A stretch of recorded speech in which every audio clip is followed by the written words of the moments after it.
Now, after days of violence, Syrian troops have quit Druze heartland Sweida.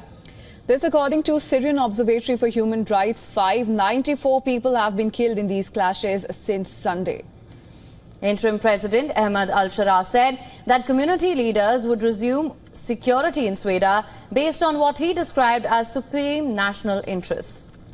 Now, the Syrian presidency has accused Druze fighters in Sweida of violating the ceasefire that led to the withdrawal of government forces. It also warned against Israeli interference in Syria's internal affairs.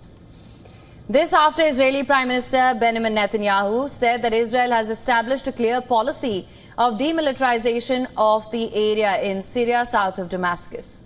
And added that Israel will continue to protect the Druze. Furthermore, he said that the ceasefire was reached through strength and not by begging or making requests. We have set forth a clear policy, demilitarization of the region south of Damascus, from the Golan Heights and to the Druze mountain area. That's number one. Number two is protecting the Druze in the Druze mountain. This is a ceasefire that was reached through strength. Not by making requests, not by begging, but through strength. We are reaching peace through strength, quiet through strength, security through strength, on 7 fronts. That will also be our policy going forward. Now, Turkish President Recep Tayyip Erdogan accused Israel of using the Druze minority in Syria as a pretext for expanding into the war-torn country. Israel has expanded its banditry to neighboring Syria over the past 2 days by using the Druze as an excuse. I want to state this once again, clearly and unequivocally. Israel does not recognize the law.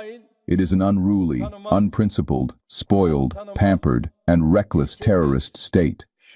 At this point, Israel's aggression is the biggest problem in our region. Now, Erdogan added that Turkey will not allow Syria to be divided, and those who dream of dividing Syria will not achieve their goals.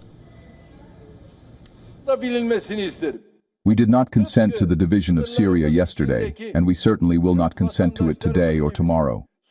Those who dream of damaging the territorial integrity of Syria, of opening a corridor between especially the south and north, God willing, will not be able to achieve their goals. Meze olmalarına müsaade etmeyeceğiz.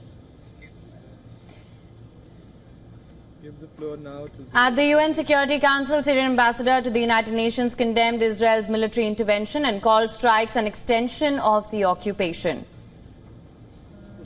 Syria categorically rejects the pretext used by the Israeli authorities to justify these acts of aggression. We affirm that such practices are merely an extension of the occupation's systematic policies aimed at undermining Syria's stability and dragging it into conflict. Now, the Council called on both the countries to uphold the terms of the 1974 Disengagement of Forces Agreement. In addition to violating Syria's sovereignty and territorial integrity, Israel's actions undermine efforts to build a new Syria at peace with itself and the region and further destabilize Syria at a sensitive time. It is essential that both Israel and Syria uphold the terms of 1974 Disengagement of Forces Agreement to preserve the ceasefire between both parties and refrain from any action that will further undermine it and the stability on the Golan. Meanwhile, following news of a ceasefire, hundreds of Druze living in the Israeli-occupied Golan Heights crossed the border into Syria, while Syrian Druze crossed into Majd al-Shams on Israeli-occupied territory to reunite with their families they have not seen for years.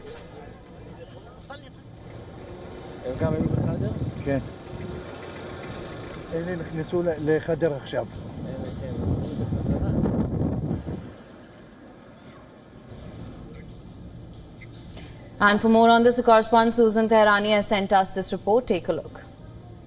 The United Nations Security Council held an emergency session on Syria after the deadly escalation in Sweida and a wave of Israeli airstrikes against military and government sites in the capital Damascus. UN official Khalid Khiari warned that renewed violence threatens Syria's political transition. Israel defended its strikes as being necessary to protect Druze minorities, but Syria condemned them as a violation of sovereignty. Over 370 people have been killed, with UN officials raising concerns over extrajudicial killings. A fragile ceasefire has been announced between Syrian authorities and Druze leaders, but some factions have rejected it.